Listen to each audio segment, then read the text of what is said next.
안녕하세요. 진단이 뭐예요 채널입니다. 오늘은 봄만 되면 괴로운 분들을 위해 준비했습니다. 안 겪어보면 말을 말어. 네, 알레르기 비염입니다. 바로 돌아오겠습니다. 지난 시간에는 급성 충수염에 대해서 말씀드렸습니다. 궁금한 점들이 좀 해소되셨나 모르겠네요. 혹시 더 궁금한 점이 있다면 동영상 아래에 댓글로 남겨주십시오. 확인해서 답변 드리도록 하겠습니다. 이제 봄이 되면 전국 방방곳곳에 꽃축제들이 동시다발적으로 열리겠죠. 봄나들이 계획 준비하고 계신가요? 꽃을 싫어하는 사람은 없겠지만 알레르기 비염, 결막염, 천식 등 알레르기 질환을 앓고 계신 분들은 꽃가루가 많이 날리는 4, 5월쯤에 굉장히 괴로우실 거라 생각합니다. 아마 이런 이유로 꽃을 멀리 두시는 분도 있겠죠. 알레르기 비염은 기본적으로 코 점막에 염증이 발생하는 질환으로 알레르기를 유발하는 원인이 되는 환경에 노출되었을 때 발생합니다. 그럼 본격적으로 알레르기 비염에 대해서 알아볼까요? 앞서 급성 중수염과 마찬가지로 알레르기 비염의 원인, 기전, 증상, 징후, 치료, 그리고 맨 마지막으로 현미경 소견을 같이 보는 것으로 마무리하겠습니다. 알레르기 비염은 왜 발생하는 걸까요? 우선 외래 단백질에 대해 알레르기 반응을 일으킬 수 있는 유전적 소인을 가진 분들에게 주로 발생합니다. 좀 더 쉽게 꽃가루의 예를 들어보겠습니다. 꽃가루가 우리 코 점막에 붙게 되면 코 점막은 이 꽃가루를 제거하기 위해서 염증 반응을 일으킵니다. 이 염증 반응을 통해서 꽃가루에 대한 항체가 만들어지게 되는데요. 우리 몸의 비만세포, 영어로는 마스트셀이라고 하는데 비만, 정말 뚱뚱하다 할 때 그 비만입니다. 이 뚱뚱한 세포가 이 항체를 가지게 됩니다. 다음번에 다시 꽃가루가 들어오게 되면 이 비만세포는 바로 꽃가루를 인지하고 비만세포 내에 들어있는 다량의 화학물질들을 방출합니다. 프로스타글란딘, 류코트리엔, 히스타민, 키닌 등등 엄청나게 많은 물질들을 방출합니다.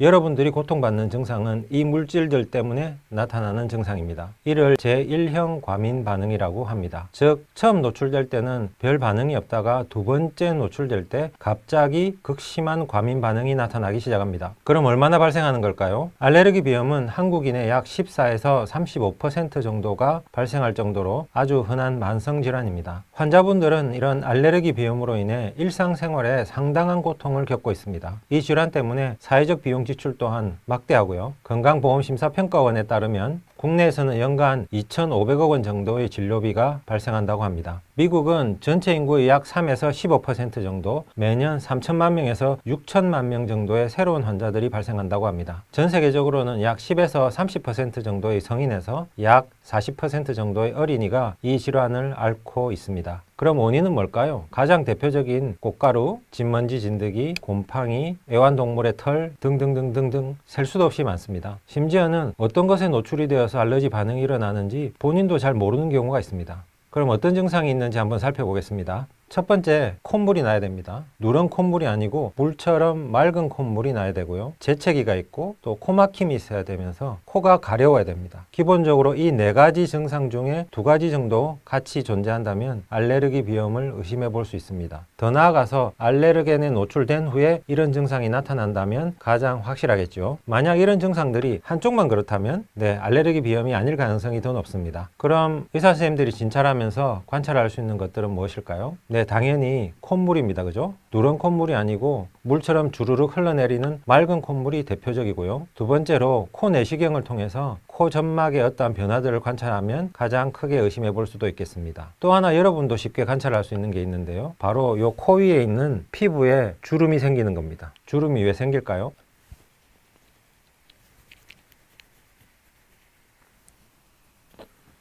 저는 잠깐 했지만 꽃가루가 날리는 봄철 내내 이렇게 간지럽다면 계속 코를 부비게 되어서 콧등에 주름이 잡히게 됩니다. 아마 한번 주변의 친구들의 콧등을 한번 잘 살펴보시기 바랍니다. 알레르기 비염을 진단하는 데 있어서 필수적인 검사는 무엇이 있을까요?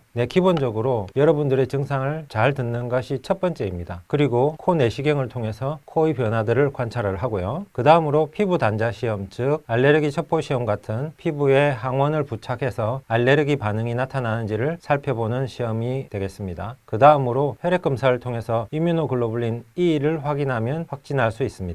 급성 중수염 때도 말씀드렸지만 의사들은 환자가 왔을 때 기본적으로 중심으로 여러 가지 질환을 고민합니다. 이를 간별 진단이라고 했죠. 그래서 알레르기 비염과 유사한 증세를 나타내는 질환들을 서로 확인해 봐야 합니다. 대표적인 질환이 혈관운동성 비염, 비알레르기성 비염, 감염성 비염, 그리고 비후성 비염 등이 있습니다. 치료는 어떻게 할까요? 가장 쉬운 방법은 회피요법입니다. 항원이 있는 근처를 가지 않거나 아니면 항원을 주변에서 없애는 방법이 가장 쉽습니다. 그 다음으로 약물요법이 있는데요. 약물요법은 항히스타민제, 류코트리엔 수용제, 기량제, 스테로이드, 혈관 수축제 등등등등 종류가 너무 많아서 그래서 간단히 이렇게 종류만 말씀드리고요. 그 다음 번으로 알레르겐 면역요법이 있습니다. 이걸 탈감작요법이라고도 하는데요. 알레르기 항원을 반복적으로 투여함으로써 알레르기 항원에서 생기는 반응이나 증상들을 감소시키거나 적게 만들려는 치료 방법이 되겠습니다. 수술의 경우에는 앞서 말씀드린 약물 치료에도 전혀 반응을 하지 않거나 아니면 코 내부에 있는 점막들이 두꺼워지거나 아니면 코 안에 용종이 생겼을 때 선택할 수 있는 방법입니다. 그럼 수술로 제거한 코 점막을 현미경으로 보고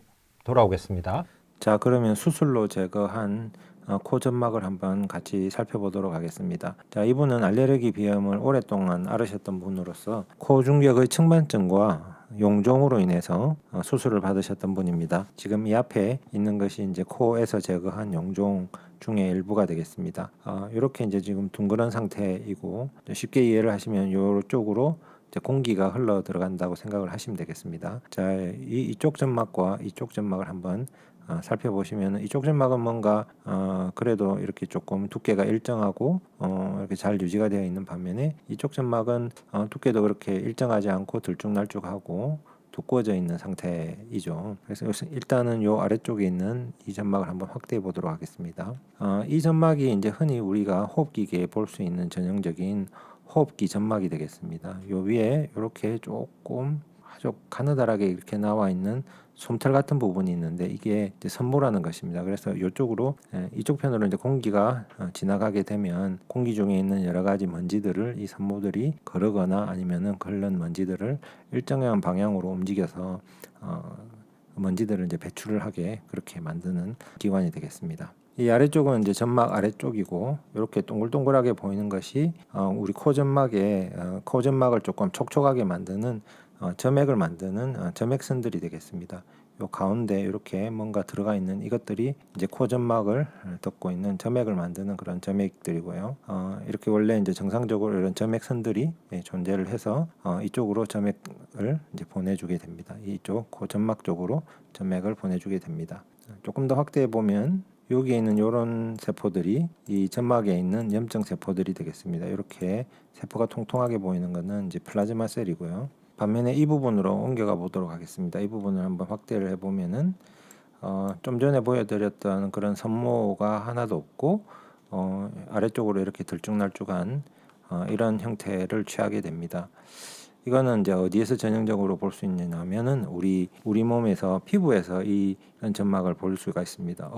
코에 이제 호흡 점막이 아니고 피부 점막이 들어가 있다니 이렇게 의아해하실 수 있는데요. 이것은 왜 이렇게 변하냐면은 호흡 점막으로 오랫동안 유지를 하다가 염증 반응이 너무 심해지고 더 이상 버틸 수가 없으면은 이렇게 좀 더 튼튼하고 잘 버틸 수 있는 이제 피부 점막으로 바뀌게 되는데요. 이렇게 되면 선모가 다 사라져서 선모의 기능을 할 수가 없습니다. 그래서 코 내부로 공기가 들어갈 때 여러 가지 이물질들을 걸러낼 수가 없게 되는 거죠. 그리고 이 점막 아래쪽을 살짝 비교를 해보면은 여기에 있는 이 점막 부분과 여기에 점막 아래층을 살펴보도록 하겠습니다. 이쪽은 뭔가 동글동글한 이런 점액선들이 굉장히 많아 보이는 반면에 이쪽 부분들은 그런 점액선들이 조금 없어 보입니다. 그죠? 그래서 이것도 마찬가지로 여기에 오랫동안 염증이 지속이 되면 여기에 있는 점액선들이 염증 반응 때문에 대부분 사라지게 돼서 이렇게 점액선들이 없어 보이는 이런 상태가 됩니다. 그래서 결론적으로 굉장히 오랫동안 염증이 지속이 되면 점액선들도 사라지고 여기에 이제 점막을 덮고 있는 이런 점막 세포들도 우리 피부에 있는 그런 세포들로 바뀌기 때문에 이게 거의 기능을 안 한다고 보시면 되겠습니다. 그래서 이 부분에 이제 공기가 들락날락해도 먼지나 이런 것들을 걸을 수가 없고요. 그리고 점액이 없기 때문에 이 점액들을 낼 수가 없습니다. 그래서 굉장히 쉽게 건조하게 되는 거죠. 또 다른 분의 용종을 한번 살펴보도록 하겠습니다. 이것도 마찬가지로 용종입니다. 그죠? 이렇게 모양이 아주 들쭉날쭉한 이렇게 길쭉한 형태를 취하고 있습니다. 앞서 말씀드렸듯이 이 아래쪽에 점막 아래쪽에 있는 부분들을 보시면은 동글동글한 부분들이 굉장히 옆쪽으로 해서 점액선들이 대부분 사라진 상태이고 반면에 이렇게 굉장히 큰 이런 것들을 볼 수가 있죠, 그죠? 그래서 이거는 왜 그러냐면은 점액선들이 원래 있어야 되는 자리에 점액선들은 다 없어지고 또 점액선들이 이렇게 있다면 요 점막 쪽으로 원래는 이제 점액을 보내기 위해서 관들이 존재를 하는데요. 그런 관들 그리고 점액선들 일부가 막히게 됩니다. 그죠? 이렇게 염증 반응이 일어나서 막히게 되면 이렇게 점액들이 나가야 되는데 나가지 못하고 그 관이나 점액선들이 이렇게 차이게 되는데요. 이렇게 차이게 되면 이렇게 둥그렇게 부풀게 이렇게 됩니다. 그래서 이건 아마 관이 차이게 된 것 같고 이거는 점액선의 일부가 아마 차이게 되거나 아니면은 이렇게 보여서 이렇게 관에 이렇게 크로스로 보여서 아마 이렇게 동그랗게 보이는 것 같습니다.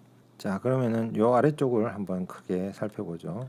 여기도 마찬가지로 호흡 점막이 있고 이쪽은 이 부분과 달리 호흡 점막이 좀 사라지고 앞서 말씀드렸던 변평 상피 세포화가 일어나는 부분이 되겠습니다. 이 부분을 조금 더 크게 확대를 해보면은 이 부분에 이제 호흡 점막이 있고 이 아래쪽에 이제 굉장히 많은 염증 세포들이 존재를 하는데요. 이 부분을 조금 크게 비워보면 이렇게 세포가 굉장히 빨갛게 보이는 이런 세포가 있습니다.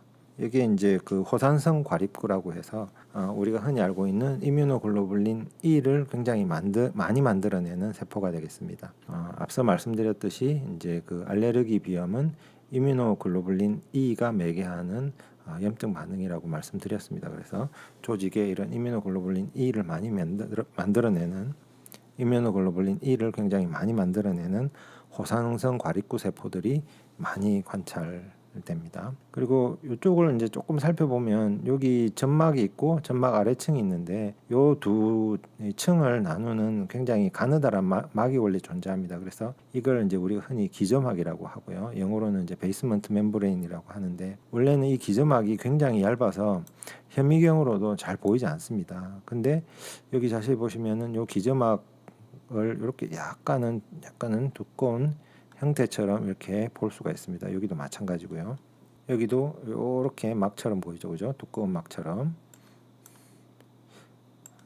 여기도 그렇고요. 여기도 그렇고요. 반면에 이 부분은 그렇게 두껍게 보이지 않죠. 두껍게 보이지 않고 여기도 보면 여기 약간 두꺼워지고 있습니다, 그죠? 여기도 그렇고요. 약간 두꺼워진 상태를 보이고 있습니다. 그러면 이 부분이 지금 확실하게 두꺼워져 있는 이 부분이 이제 확실하게 두꺼워져 있는 그런 조직을 한번 보도록 하겠습니다. 자, 이제 다른 조직으로 옮겨봤습니다. 자, 이것도 마찬가지로 코의 용종을 제거한 것인데요. 앞서 보여드렸던 용종과 유사합니다. 그죠? 이렇게 코 점막층이 있고 점막층 아래에 점액선들이 거의 없으면서 이렇게 굉장히 큰 늘어난 점액관들, 점액선들이 존재합니다. 그죠? 자, 이 부분을 조금 확대해 보도록 하겠습니다. 여기 보시면은 여기가 이제 그 호흡기 점막층이고 이 아래쪽이 점막 하층인데요. 요 사이에 점막층과 점막 하층 사이를 뭔가 큰 띠가 이렇게 있는 듯해 보입니다. 그죠? 이 부분이 이제 우리가 흔히 이야기하는 기저막이라고 하는데 이렇게 알레르기 비염이 오랫동안 지속이 되는 경우에는 이 기저막이 굉장히 이렇게 두텁게 보이게 됩니다. 앞서 말씀드린 대로 이렇게 확대를 해보면은 이렇게 동글동글하면서 빨갛게 보이고 핵이 이렇게 두 개로 탁 보이는 요게 이제 전형적인 호산성 과립구인데 이뮤노글로불린 E를 많이 방출한다고 했죠, 그죠? 코 용종을 제거를 했을 때 이런 기저막이 두꺼워져 있고 이렇게 호산성 과립구가 굉장히 많이 있다면은 이 비염은 알레르기로 인한 비염일 것이다 라고 판단할 수 있겠습니다. 네, 여기까지 현미경으로 같이 관찰해 보았습니다. 네, 수술로 제거한 코 점막을 현미경으로 함께 보았습니다. 질문이 많으시겠지만 마지막으로 두 가지 정도 아주 흔히 하는 질문에 대해서 답을 드리고 마무리할까 합니다. 첫 번째는 알레르기 비염을 오래 앓으면 천식이 발생하나요? 어떨까요? 알레르기 비염 환자의 천식 발생 상대 위험도는 즉 이건 무슨 말을 의미하냐면 즉 정상인도 천식이 발생할 수 있습니다. 그죠? 즉 이분들과 알레르기 비염을 가진 환자들이 천식이 발생할 가능성을 서로 비교를 해보니 알레르기 비염을 가진 환자들이 천식 발생 위험이 3.5배 정도 더 높다는 뜻입니다. 물론 발생 안 할 수도 있고 발생할 수도 있지만 발생할 가능성이 조금 더 높다는 뜻이겠죠. 두 번째로, 그러면 알레르기 비염 환자에서 비강 세척이 도움이 되나요? 예전에 모 TV 프로그램에서 가수 이상민 씨가 비강 세척을 하는 것 때문에 화제가 된 적이 있죠. 근데 코 한쪽으로 물을 넣어서 흘려내는, 보기만 해도 정말 짜릿하고 아찔한 그런 장면이었는데요. 네, 보조치료요법으로 도움이 된다고 합니다. 이렇게 비강 세척을 하면 증상을 좀 완화시키고 또 쓰는 약물들을 조금 적게 사용할 수도 있고, 앞서 현미경을 같이 관찰하면서 우리가 같이 보았던 손모의 운동 능력을 증가시킨다고 합니다. 비강을 세척하는 방법은 두 가지가 있는데요. 그냥 스프레이 같이 코에다가 쭉쭉 뿌리는 방법이 있고, 이상민 씨처럼 코에다가 물을 넣어서 흘리는 방법이 있는데요. 그럼 어떤 게 더 나을까요? 스프레이를 사용했을 때는 각종 지표가 약 23에서 45% 정도 향상이 되었고요. 반면에 약 200에서 400cc 정도의 물을 사용했을 때, 감이 안 오시죠? 200에서 400cc. 우리가 라면 끓일 때 550cc를 쓰니까 대충 비교해 보면은 꽤 많은 물을 써야 됩니다. 그죠? 이렇게 200에서 400cc의 물을 흘렸을 때 각종 지표의 개선은 3.2에서 45% 정도 된다고 합니다. 그래서 물을 코에 넣어서 이렇게 씻어내는 이런 불편감 등을 고려를 해보면은 차라리 스프레이로 소량 뿌려서 이렇게 세척하는 것이 조금 더 낫지 않나, 이런 생각이 듭니다. 여기까지 알레르기 비염에 대해서 말씀드렸습니다. 더 궁금하신 점이 있다면 댓글로 남겨주시기 바랍니다. 확인해서 답변 드리도록 하겠습니다. 그러면 좋아요와 구독 꼭 눌러주시고요. 다음 시간에 뵙겠습니다.